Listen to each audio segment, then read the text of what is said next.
Et bonjour tout le monde, je suis contente de vous retrouver pour un nouvel épisode. Je me présente, je suis Anne-Cécile.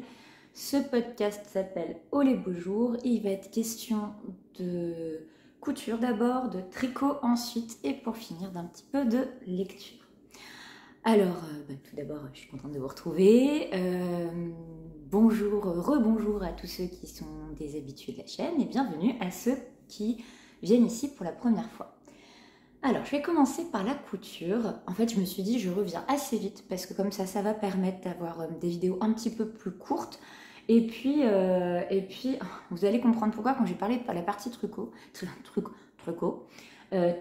parce que j'ai envie de m'imposer un truc par rapport à un projet boulet que j'ai.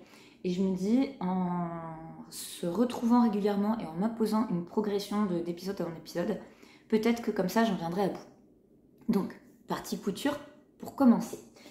Dans la couture, j'ai fait les cousettes pour mes petites nièces. Je vous en avais parlé dans un épisode précédent. J'avais commandé sur Icati.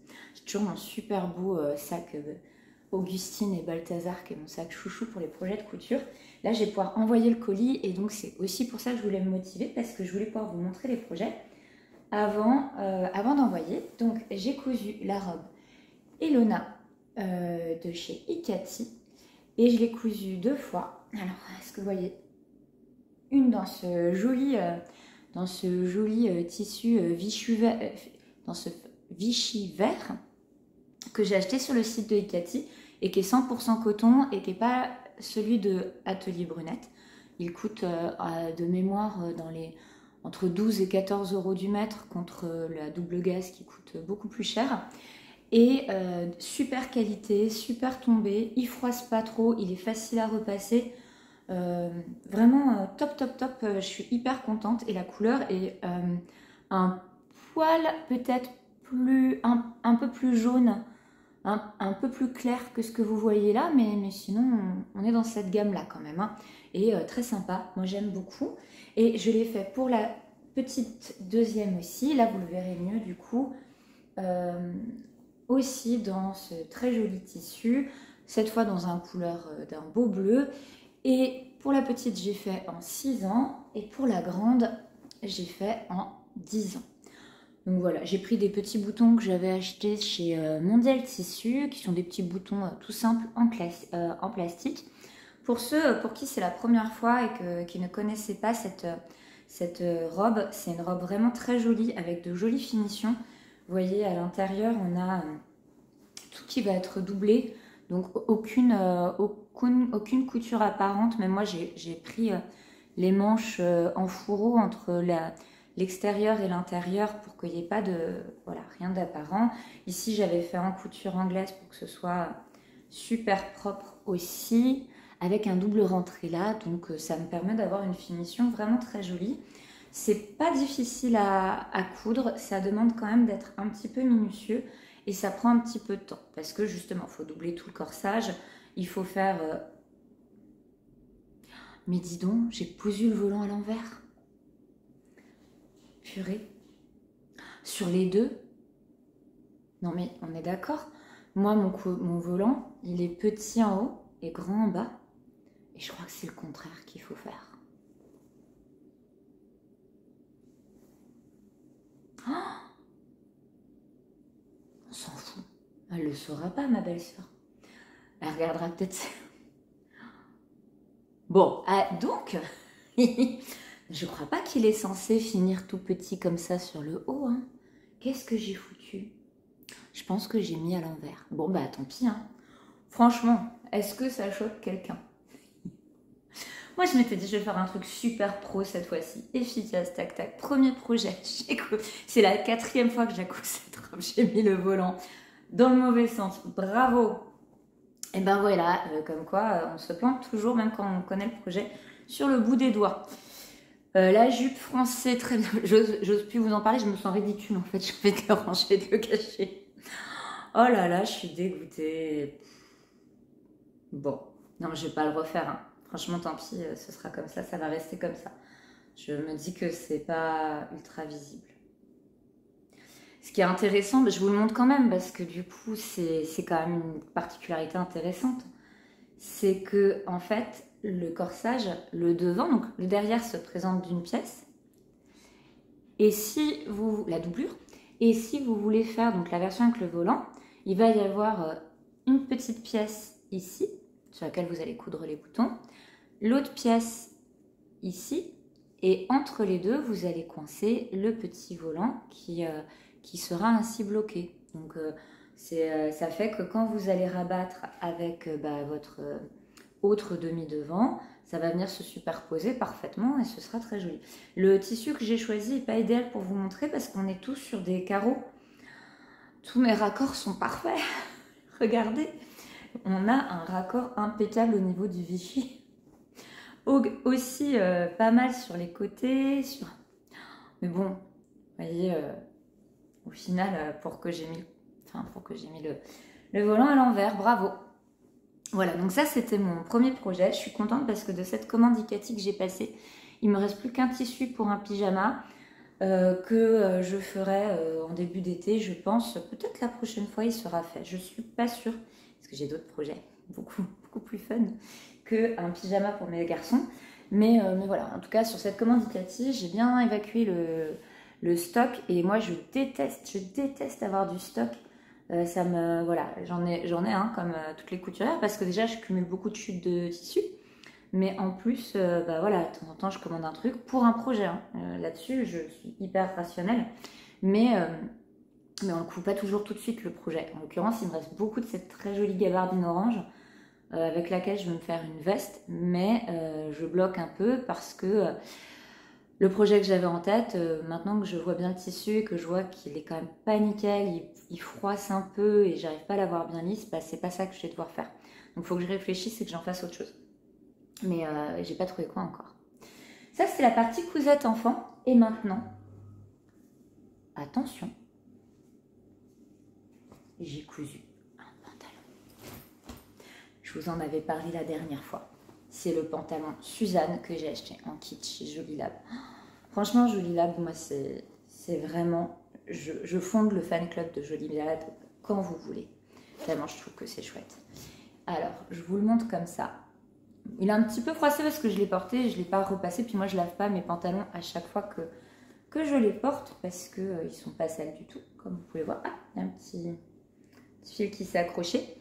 Alors, ce pantalon, moi, je me faisais un monde de coudre des pantalons pour deux raisons. Il y a des aspects très techniques. Et puis, il y a aussi, il faut que la silhouette soit mise en valeur par le pantalon. Et ça, c'est très difficile. Je vais vous mettre ici une vidéo. Comme ça, vous allez voir ce que ça donne quand c'est porté. Et, et franchement, c'est un pantalon. Mes jambes ont l'air de faire 2 mètres de long, alors que je mesure 1,60 m. Donc, moi, j'ai jamais l'air d'avoir des jambes de 2 mètres de long. Moi, j'ai l'air d'être courte sur pattes et d'avoir le pot d'échappement qui traîne au sol. Donc, clairement, là, c'est incroyable. Je l'ai cousu en taille 38 et il tombe parfaitement ajusté de la taille jusqu'au pied. C'est parfait. Et clairement, je suis bien moulée dedans. Je me suis posé la question, si je le refais, est-ce que je me rajoute 5 mm d'aisance un peu au niveau du bassin et du ventre? En même temps, un tissu, il se détend au porté et je crois que ce qui fait très joli, c'est le fait qu'il vous sculpte complètement.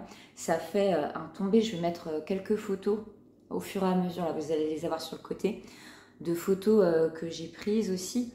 Et là, voilà, la taille est très haute, donc elle a l'air super fine, alors que j'ai pas une taille super fine.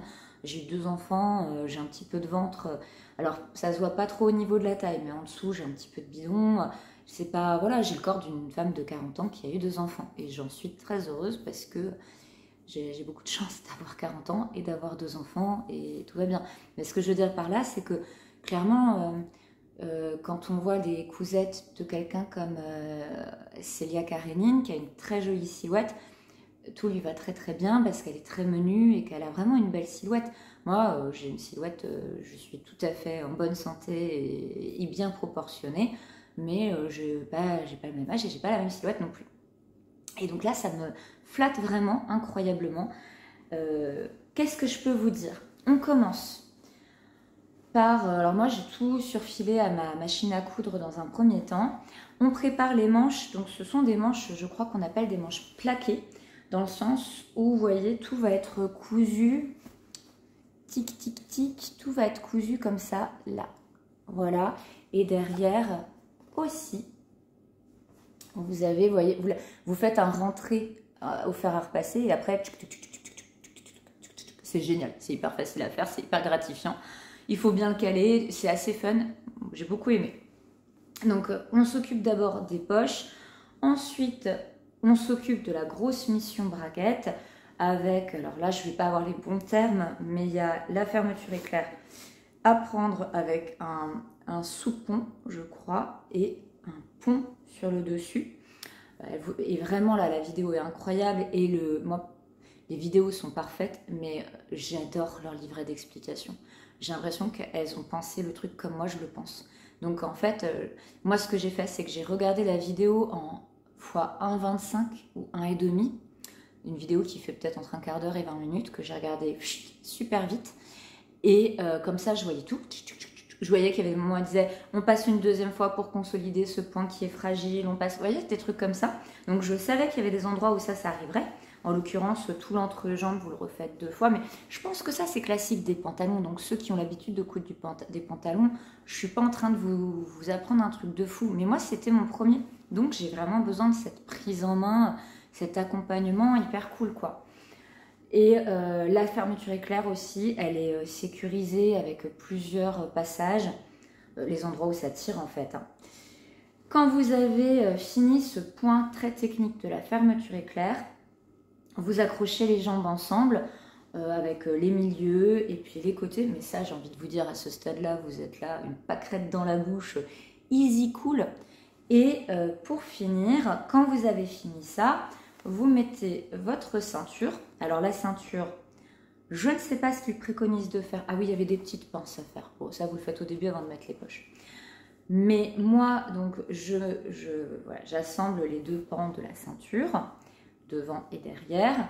J'accroche la partie d'eau et après, je repasse. Et là, je fais tout en couture à la main pour que ce soit super propre.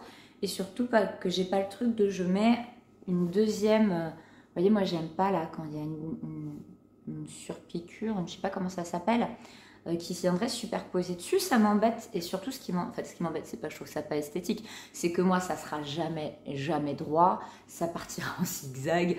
Ou alors, si c'est bien droit sur ce côté-ci, eh ben, c'est ce côté-ci où il y aura des petits bouts qui seront pas pris.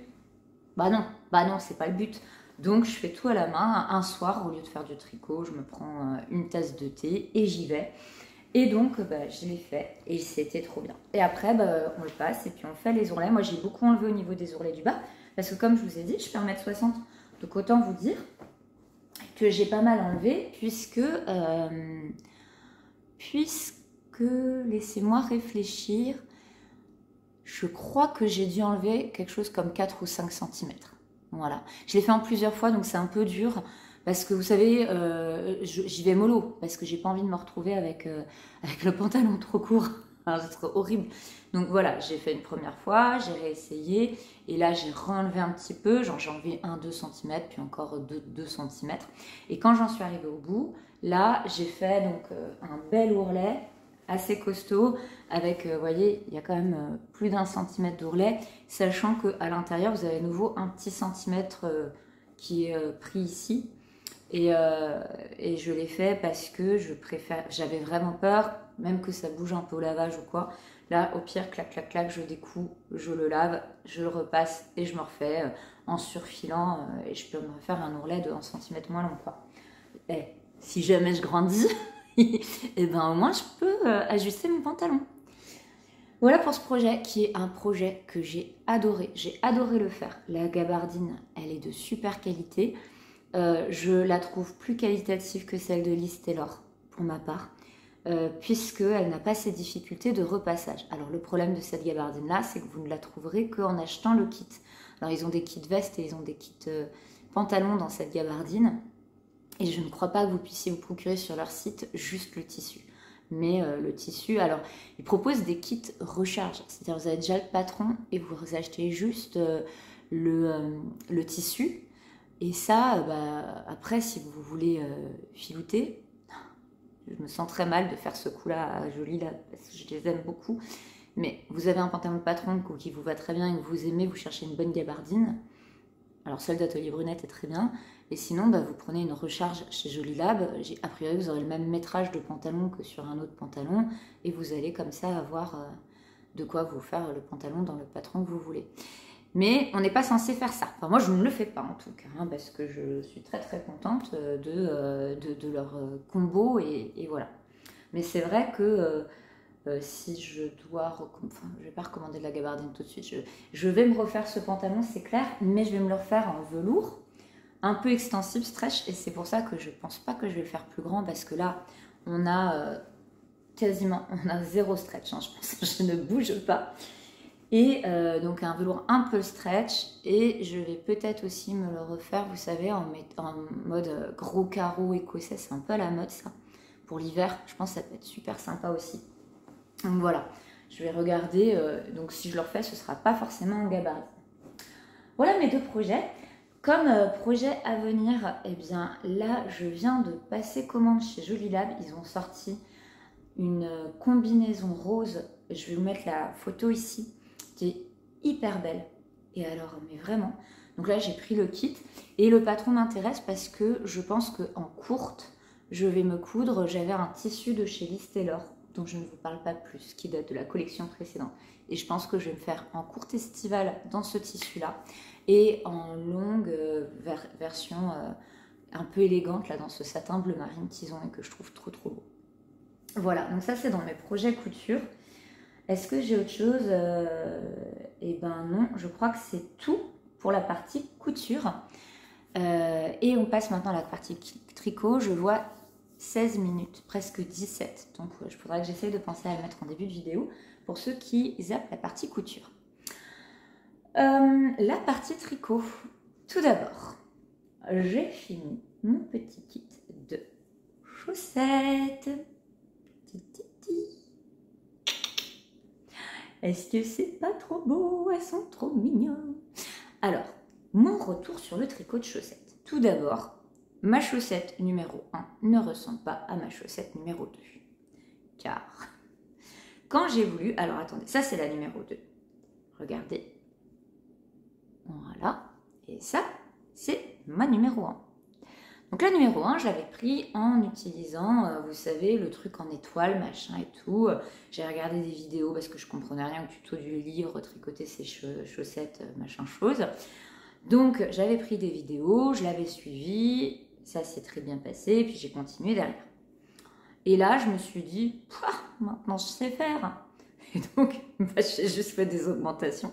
Je me suis retrouvée, il y avait un trou, donc il a fallu quand même que je fasse un petit point de couture entre le devant et le derrière.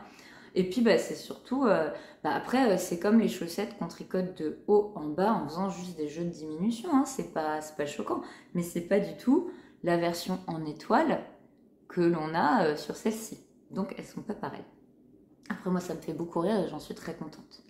J'ai des soucis de petits fils qui ressortent de l'intérieur vers l'extérieur. Et je voulais vous demander comment faites-vous pour que vos fils restent sagement à l'intérieur des tricots et ne ressortent pas. Alors j'ai une copine qui m'a dit, mais c'est pas compliqué, tu les coupes pas à ras, tu laisses quelques centimètres et ça ressortira pas. Alors Aurélie, j'avais laissé quelques centimètres, et bien ça l'a pas empêché de ressortir et de faire sa petite vie tranquille, comme si... Là, vous voyez, j'ai laissé des centimètres partout. Hein, alors j'ai laissé plein de centimètres. J'ai l'impression que mes fils ne sont pas rentrés, ce qui est faux, parce que je les ai rentrés. Ça me chatouille dans les pieds. J'aime pas le ressenti d'avoir des fils qui traînent dans ma chaussette. Et en plus de ça, celui-ci, vous voyez, ça ne l'a pas empêché de sortir là, petit coquinou. Voilà. J'avais laissé là quand même un petit peu. Eh ben, vas-y donc, il est ressorti.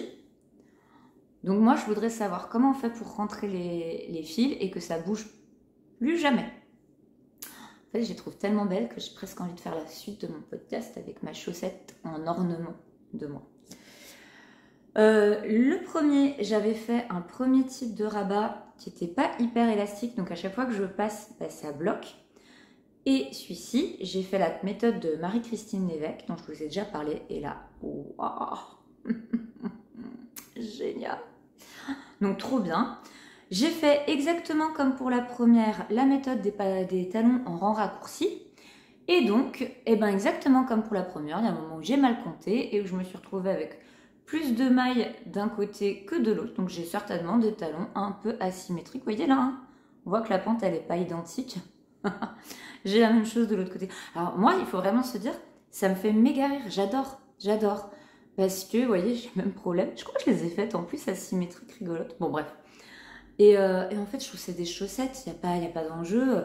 Un pull que vous faites où vous avez mis des dizaines d'euros en laine, et puis ou parfois même plus, et où vous vous retrouvez avec un détail qui va pas du tout, bah alors là, évidemment, c'est la déprime. Mais sur un petit kit de chaussettes mignonnettes, là où vous êtes content, je vois, enfin voilà, moi j'adore faire des erreurs, je trouve que j'apprends énormément avec mes bêtises. Et ça me fait très plaisir de m'être trompée sur les talons et puis de m'en être rendu compte, quoi. Bon, bah après, voilà, hein, c'est mon pied, je fais du 36, donc ça, en même temps, je fais 1m60, je vous ai dit, donc si je faisais du 42, j'aurais vraiment des grands pieds. Donc c'est des petites chaussettes vite faites et j'ai adoré et j'ai envie d'en faire d'autres. Par contre, je trouve pas ça génial à porter. Alors je veux lancer un débat, vous portez vos chaussettes tricotées. Bon, alors moi, je trouve que c'est génial pour traîner à la maison. Là, je les mets, parce qu'on a la météo que tout le monde sait. Je suis très contente d'être avec mes belles chaussettes pleines de bonne humeur. J'ai fait une photo, je vous la mets ici. On me voit dans l'herbe avec les pâquerettes. C'était pour la photo. On est bien d'accord que déjà, quand je marche dans l'herbe, c'est pieds nus, parce que c'est un des plaisirs de la vie. Qu'ensuite, en ce moment, je marche pas beaucoup dans l'herbe pieds nus ou en chaussettes parce qu'elle est tout le temps mouillée. Et que pour finir, bah, de toute façon, ça, je les mets pas dans des chaussures. Parce que déjà, c'est hyper épais par rapport à des chaussettes classiques. Là, moi, je gagne une pointure si je mets ça dans mes chaussures. Alors, je veux bien, mais je ne vais pas renouveler toutes mes chaussures pour pouvoir porter des chaussettes tricotées main. Alors, ça ne va pas m'empêcher d'en tricoter d'autres. Parce que déjà, laine de moute, oh, elle a des kits de chaussettes, mais vous avez envie de pleurer tellement c'est beau. Que ça m'a apporté vraiment du bien-être et de la détente. Enfin, c'était vraiment le projet, je l'attrapais, clou, clou, clou, clou, clou, je tricotais 4-5 rangs pendant que les pâtes étaient en train de cuire, pendant que mon fils faisait ses devoirs. Enfin, c'était vraiment super chouette. Et voilà, je les porte beaucoup à la maison, de fait, quand je me mets en pyjama après, hop, et je me dis finalement, est-ce que d'avoir une paire de chaussettes différentes pour chaque soir de la semaine, ce serait pas hyper cool? Bon, après, je vais pas me mettre à faire des chaussettes à l'infini. Là, en revanche, où j'ai envie de tricoter un kit, enfin des chaussettes, c'est pour mes petits garçons, je veux leur faire des chaussettes d'Halloween. Et j'ai vu notamment le livre sur les chaussettes jacquard, là où j'ai quand même très très envie de m'en faire une ou deux. Ils ont celui avec la petite chauve-souris.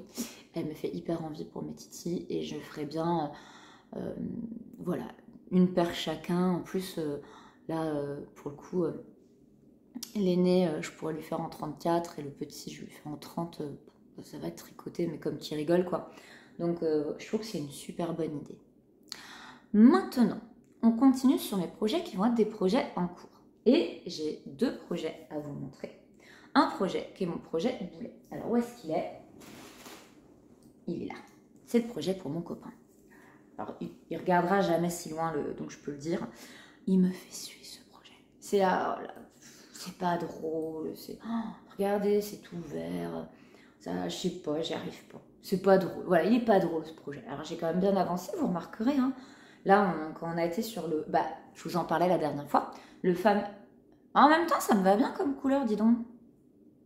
Je devrais peut-être faire plus de laine pas drôle, mais qui me vont peut-être mieux au teint que ce que je tricote d'habitude. Donc, on a fait le fameux pont des 5 jours, là où on avait le 8 mai, le jeudi de l'Ascension et tout.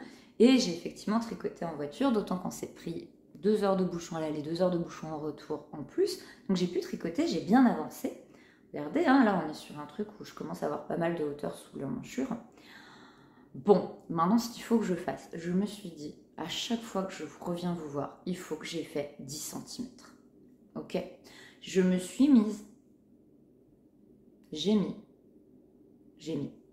un marqueur là sur la maille, que j'ai pas, c'est pas le marqueur de début de rang, que j'ai accroché. Donc, je dois pour le prochain podcast, preuve à l'appui, vous montrer qu'il y a bien 10 cm entre le moment où je me suis arrêtée et la fin de ce que j'ai fait. Sinon, je suis punie. Voilà, on va faire ça.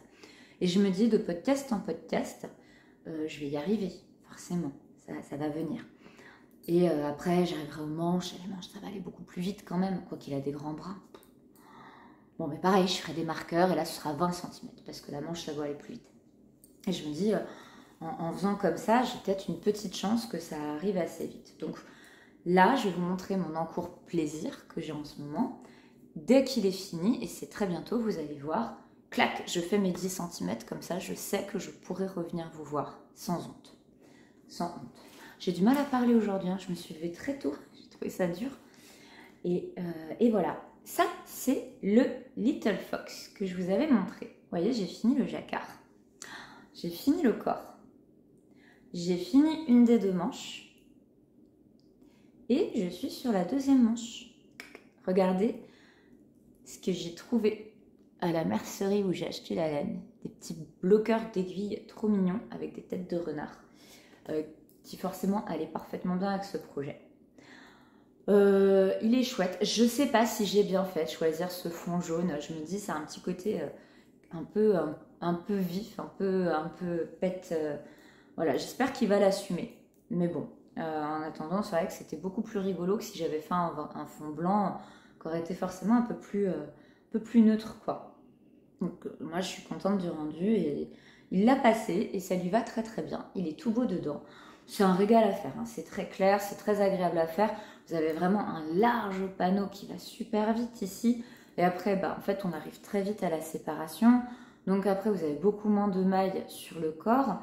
Et puis, vous avez des mailles pour les manches assez sympas. Pour celui-ci, je vous avais dit la dernière fois les laines que c'était. Je vous les remontre sur une que j'ai pas commencé. C'est le Katia Concept, le coton mérino fine. Là, le coloris, c'est 93. Quand je vous présenterai le projet fini, je vous dirai tous les différents coloris pour le jacquard aussi. Mais bon, là, je vais revenir dessus une prochaine fois. Il ne faut pas que ce soit trop répétitif non plus. Elle est très douce, elle est très agréable et elle a ce côté sympa qu'elle est très nuancée. Vous avez un rendu, je trouve, qui est pas loin de ces rendus de laine, voilà, de teinturière qui ont de la profondeur. Alors que c'est une laine relativement bon marché. Là, quand même, je pense qu'au total, sur l'intégralité du pull, je vais en avoir pour entre 40 et 50 euros, mis de bout à bout pour du 6 ans. Donc voilà, c'est relativement bon marché, c'est toujours beaucoup plus cher. Mais je parle à des tricoteuses, donc vous le savez que la plupart des laines, quand on investit dans de la jolie laine, ça nous coûte plus cher que d'aller acheter en grand magasin un pull qui n'a jamais la même composition, parce que si vous achetez un pull 100% laine, quel que soit le grand magasin, il ne coûtera pas rien du tout, c'est pas possible. Voilà, j'espère que ça va lui plaire et qu'il va le porter, parce que c'est toujours ma trouille avec mon petit, qui est qu'il a toujours chaud, puis qu'il n'aime pas être engoncé, donc voilà. Voilà pour les projets tricot en cours. J'avais à évoquer un sujet avec vous. J'avais monté, vous vous rappelez, mon cardigan Elton, que je vais faire dans les laines de moute trop belles que j'ai pris en copiant sur je sais plus du tout qui, dont je vous ai parlé une fois précédente et qui en a fait une version magnifique. Donc voilà, j'avais commencé, je vous avais dit j'ai un problème d'échantillon, c'est beaucoup trop grand. Donc j'ai refait un échantillon. Ça fait un peu de bruit, je suis désolée. Mais j'aurais dû le sortir. Pardon. Voilà, je l'ai. Donc, je me suis refait un mini échantillon. Hein, j'avais un peu la flemme. Et vous voyez, vous l'avez. Et là, je suis passée en 2,75 au lieu de la taille qui est préconisée, qui est 3,5. Et il est petit. Il fait 9 cm alors que j'ai une demi-maille de trop que ce qui est prévu. C'est rigolo, elle nous dit de monter un truc genre, on va dire, je sais plus, hein, mais 21 mailles et demi. Bon, je me suis dit, j'ai compris, c'est si vous êtes en circulaire et que vous faites votre truc, c'est au bout de 21 mailles et demi, mais je trouvais ça quand même assez drôle. Je trouve que le tissu, il est joli. Alors, je sais pas quoi faire, parce que, on en a parlé avec ma copine Aurélie, moi là, effectivement, c'est un peu serré, mais il y a énormément d'aisance qui est proposée sur ce projet, genre 40 cm, et moi, je n'ai pas plaisir à avoir des vêtements de 40 cm d'aisance, donc je me dis, un peu serré et je tricote ma taille, et somme toute c'est pas mal. Je trouve que le point a une jolie définition, regardez, parce que je tricote quand même très lâche, et donc je le trouve pas trop mal. Est-ce que vous le voyez bien? Ouais, là, vous le voyez bien. Et voilà, et j'ai bien envie de rester là-dessus, en 2,75. Sinon, l'échantillon tombe très bien en 3, mais on va avoir à ce moment-là le risque que ça se détende quand je vais tricoter beaucoup plus de mailles, où je vais être moins crispée que sur un échantillon de cette taille-là. Et le fait aussi que est-ce que le rendu sera aussi réussi, notamment au niveau du mohair, je suis pas sûre. Dites-moi ce que vous en pensez. Est-ce que vous prendriez le bon échantillon ou est-ce que vous prendriez un peu plus petit? Voilà, j'attends vos conseils et je vous écoute avec grande attention. Ensuite, dans les projets tricot qui me font envie, alors que clairement je ne vais pas lancer tout de suite parce que comme vous l'avez vu, j'ai encore un gilet en 2,75 à tricoter. Donc autant vous dire que je ne suis pas vendue. J'ai le pull de mon conjoint. Il faut que je finisse. Donc j'y suis pas tout de suite. Mais quand j'aurai fini, il y a un autre gilet qui me fait très envie. C'est un gilet de Loli Lafay. Je vous mets une photo ici. C'est le gilet amandier. Oui, c'est ça. C'est le gilet amandier qui est très très beau et que j'ai envie de faire en rose. Un joli rose assez vif. Alors, je vais vous mettre plein de images de pelotes que j'ai repérées en allant fouiner un petit peu sur internet. Je voudrais que ce soit un gilet d'été. D'ailleurs, c'est pensé pour être un gilet d'été. Qui soit, donc ça se tricote je crois en 3,25 ou en 3,5, donc vraiment une laine assez fine. J'ai trouvé donc la bébé Mérino, qui est très jolie de chez Fonty. J'ai trouvé une autre de chez Fonty qui s'appelle la Neux et qui est un tout petit peu moins orangé, un petit peu plus rose. Et il y a de chez la Ulysse de chez Derum Natura qui lui est un rose plus bois de rose, qui est beau aussi, mais qui est un peu plus sombre. Et pour moi, c'est vraiment le gilet d'été que je vais mettre avec, pour égayer certains chemisiers. J'ai beaucoup de petits chemisiers dans les bleus marines, très jolis. Et j'ai envie de les égayer avec un petit gilet assez court que je mettrai dans. Voilà, je ferai mon très beau pantalon bleu, mon petit chemisier rentré dans le pantalon bleu, super. Et avec ça, le petit gilet, je suis sûre que ça rendrait très très bien. Et donc voilà, je réfléchis entre ces trois couleurs. Et je sais qu'à Lannion, donc moi l'été je remonte en Bretagne, on est originaire de Bretagne à la base. Et donc comme je suis enseignante, j'ai la chance d'avoir de longues vacances en été. Et on part un peu en famille là dans les Pyrénées début juillet. Et après, je pense à partir du 15 juillet, je vais monter. Et je sais qu'à Lannion, il y a un magasin qui vend beaucoup de laine, et notamment de la Fonty. Et j'avais envie d'acheter cette laine pour accompagner, enfin voilà, voir s'ils ont dans le rose que je cherche et pouvoir me le tricoter tranquille, peut-être en alternant avec le Elton cardigan. Voilà, ça peut être sympa. Voilà, donc ça c'est le premier projet que j'ai qui sera à venir. Et il y a un autre projet qui me fait super envie, je vous le mets ici, c'est de chez Mamie Factory. Un gilet aussi, mais que je vois plus porté en pull avec boutonné, comme un pull, mais avec le rendu du gilet. Et c'est donc le gilet Joséphine. Et moi, il me plaît dans la couleur où je vous l'ai mis, à savoir ce jaune un tout petit peu orangé, que je trouve trop trop beau. Mais donc je ne suis pas convaincue que ce soit une couleur qui m'aille de ouf. Voilà, et c'est toujours cette question. Là en ce moment j'ai vu plein de podcasteuses qui parlaient de colorimétrie et tout ça. Et c'est vrai que c'est quand même un vrai débat quand on fait ses vêtements.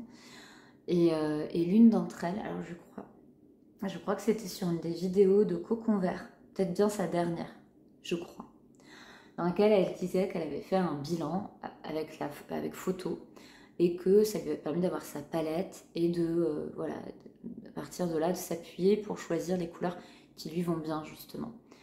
Et je trouve que c'est super futé, mais mine de rien, c'est un bilan qui coûte quand même, je sais plus, 50 minimum, et 75, c'est la version un peu de luxe.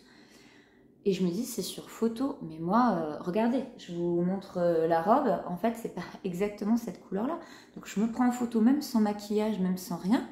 Dans le fond, mes yeux, ils n'auront pas exactement la même couleur qu'ils ont en vrai. Et ma carnation, c'est pareil. Mes cheveux, ils ne seront pas exactement comme ils sont en vrai. Et je me dis, vous comprenez ce que je veux dire sur le principe de la photo?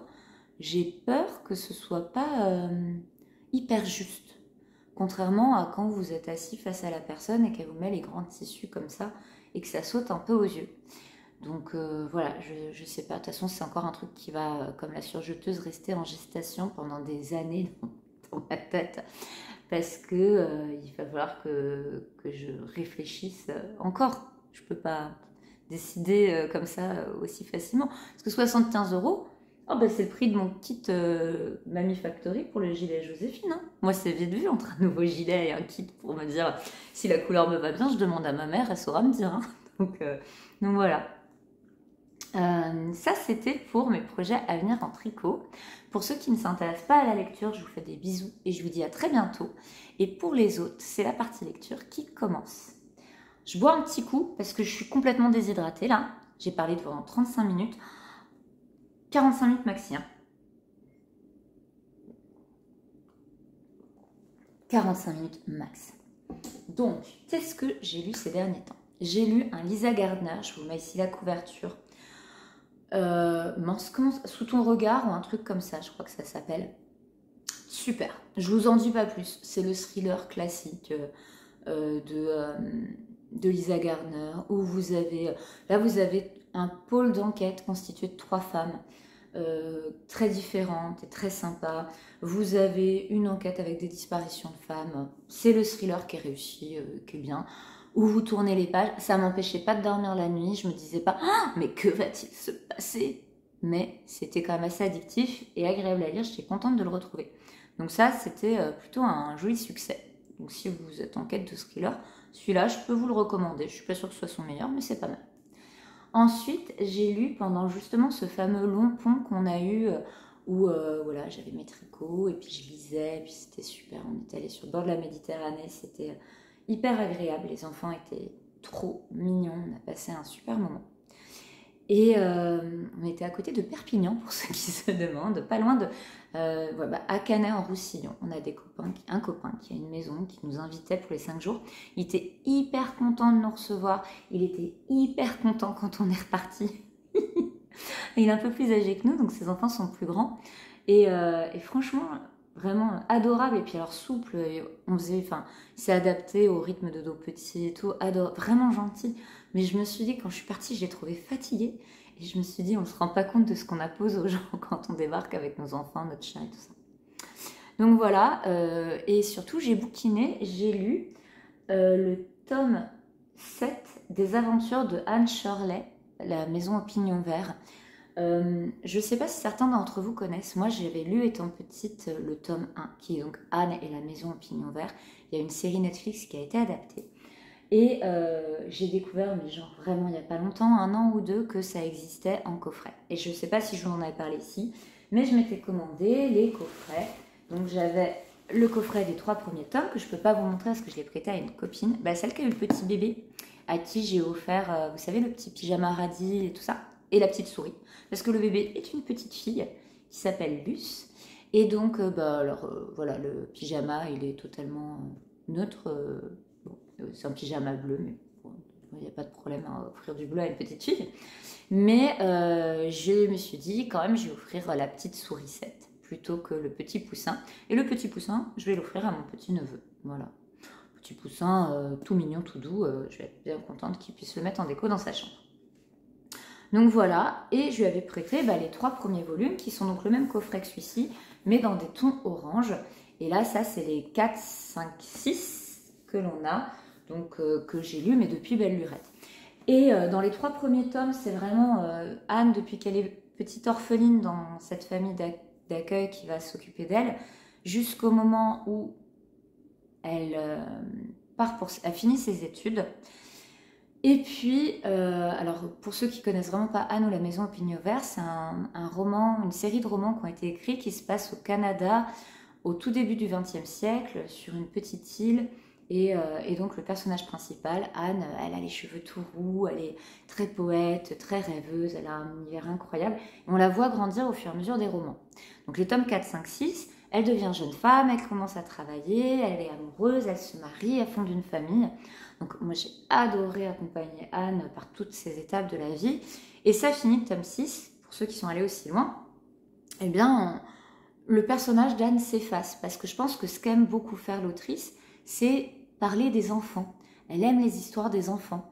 Et donc le tome 6, on est déjà beaucoup plus sur les enfants d'Anne que sur le personnage d'Anne. Bon, somme toute, pourquoi pas, sauf que moi j'aime vraiment beaucoup Anne, donc je suis un peu triste de délaisser Anne. Pour moi, Anne ne cesse pas d'être intéressante parce qu'elle a 40 ans, si vous voulez. Je le prendrais mal. Donc j'ai envie de continuer à accompagner Anne dans ses aventures, et ça se fait un peu moins. Et ce qui m'avait aussi un peu bloqué, c'est que arrive un peu l'ombre de la Première Guerre mondiale. Le Canada, moi je le savais même pas en fait, a envoyé des recrues volontaires pendant la Première Guerre mondiale. Et en fait, il y a des petites phrases où on voit que certains des fils d'Anne vont partir, mais plus tard, 10 ans plus tard, 15 ans plus tard, et qu'un sombre destin les attend. Et moi, c'est pas possible ça. Je veux dire, Anne, je m'identifie énormément à elle, j'adore ses enfants, j'ai pas envie qu'ils meurent, c'est pas possible. Enfin, not possible for me. Bon, prenant mon courage à deux mains, j'ai emprunté à la médiathèque le tome 7 que j'ai lu, et je fais le même constat, c'est-à-dire qu'en fait, le personnage d'Anne a quasiment disparu. Elle apparaît de temps en temps, mais en fait, elle est complètement caricaturale. C'est une espèce de fée qui regarde son jardin en souriant et en aimant ses... Enfin, c'est plus le personnage de Anne. On est dans la caricature. Et bon, alors il y a les aventures des enfants, notamment des petites voisines des enfants de Anne. C'est très sympa, elle fait ça super bien, mais il n'y a pas la même... Alors, honnêtement, moi je me suis quand même régalée parce qu'il y a un amour de la nature, une façon de d'évoquer voilà, les arbres, les plantes, enfin, c'est très poétique. Mais on est plus dans l'utilisation de ressorts qu'on a déjà vus plusieurs fois, et donc c'était moins pertinent et moins intéressant. Est-ce que je vais lire le dernier tome, Rila Maria? Mais bien sûr, parce que je veux savoir comment ça se termine. Mais voilà, je sais que je vais pleurer certainement, mais bon, il faut que j'aille au bout de cette série, quoi. Mais ceux qui n'ont jamais lu les aventures de Anne Shirley, le coffret, c'est la même maison d'édition, vous savez, que celui qui a le Bridgewater. Enfin bon, la maison, tout ça, l'aventure là. Et c'est ça, hein. Et c'est de magnifiques coffrets. Voilà, c'est la maison d'édition Monsieur Toussaint l'Aventure. Et ils ont vraiment des choses incroyables. Ah, regardez, j'adore cette citation, je vous la lis. Visez l'excellence dans tout ce que vous faites, car ce qui vaut la peine d'être fait, vaut la peine d'être bien fait. Est-ce que c'est pas notre mojo à nous, les couturières et les tricoteuses? Mais bien sûr. J'adore cette femme, Luciane Montgomery. Elle n'a pas eu une vie facile. Dans les livres, il présente toujours un petit peu la biographie. On le voit d'ailleurs, le personnage du mari d'Anne Shirley, dont je ne parle pas, comme ça vous découvrirez tout, mais un moment elle se marie. On voit, c'est un parangon de vertu, quoi. C'est l'homme parfait. Je pense qu'elle a transposé sur ce mari tout ce qui n'allait pas dans sa vie à elle, et elle voulait le contraire, quoi. Voilà. Pour terminer, alors là, ça va être fait en 2 minutes, je suis en train de relire Le Tour du Monde en 80 jours de Jules Verne. En tant qu'enseignante, on m'a envoyé le livre. J'avais curiosité de le découvrir parce que j'ai vu qu'il y a le livre audio qui est inclus dedans. Si jamais vous ne connaissez pas, je pense que vous connaissez, mais il y a la Miss Knitter qui s'est mise à enregistrer des moments où elle lit des livres. Il faut d'ailleurs que je la contacte parce que je me disais que peut-être que je pouvais utiliser, si elle m'y autorise, certains de ces audios en classe. Moi aussi, j'ai des quatrièmes qui font le fantastique, ça pourrait être chouette. Et je trouve que c'est top d'avoir ça, enfin de le recommander aux élèves peut-être, pour qu'ils puissent écouter. Certains livres, par exemple, que je leur ferai lire à la maison, et s'ils ont la flemme de lire, qu'ils puissent écouter. Alors vous vous dites, super, prof de français, s'ils ont la flemme de lire. Je vous jure qu'on a un vrai problème avec la lecture et les jeunes générations. Et il y a un moment où on peut continuer de faire comme si ça n'existait pas, et leur demander de faire des choses qu'ils ne font pas, et se dire, tant pis pour eux et tout. Ou alors on se décarcasse vraiment, comme le fait... Karine, et c'est magnifique ce qu'elle fait, et on fait en sorte que nos élèves continuent à accéder à un patrimoine littéraire et culturel, et qu'ils puissent peut-être à un moment avoir le déclic qui fait qu'ils iront vers la lecture. Et bon, moi c'est vraiment quelque chose qui me tient énormément à cœur. Moi c'est tellement une source de plaisir la lecture chez moi, que je me dis que les enfants puissent ne pas avoir ça. Dans les moments où rien ne va, vous prenez un livre, vous rendez compte, quoi. Vous passez dans un autre monde. C'est quand même magique. Et je me dis, ça, c'est très important de trouver la clé qui déverrouille la lecture pour certains. Bon, et si ça peut ne jamais marcher, comment ils aient quand même connaissance de certains grands classiques de la littérature. Donc là, dans ce livre-là, il y avait la version audio qui existait et je me disais, bon, alors est-ce que ça vaut le coup? Moi, j'avais le souvenir plus de 24 heures, non, 24 heures, voyage au 20 milieux sous les mers. Je suis vraiment fatiguée, hein. Je suis désolée, j'ai mon petit deuxième qui fait des cauchemars en ce moment.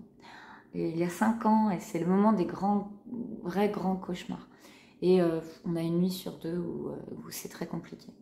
Donc on accumule petit à petit, et puis ça, voilà, moi je ne laisse pas un enfant avoir peur la nuit.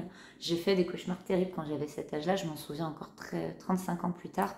Un enfant qui vous dit qu'il est terrorisé la nuit, il est terrorisé la nuit. C'est pas qu'il fait un caprice pour avoir un câlin, c'est vraiment... Donc moi voilà, mais ça nous coûte beaucoup d'énergie et ça fait que je ne me souviens plus des noms des romans de Jules Verne que j'ai lus.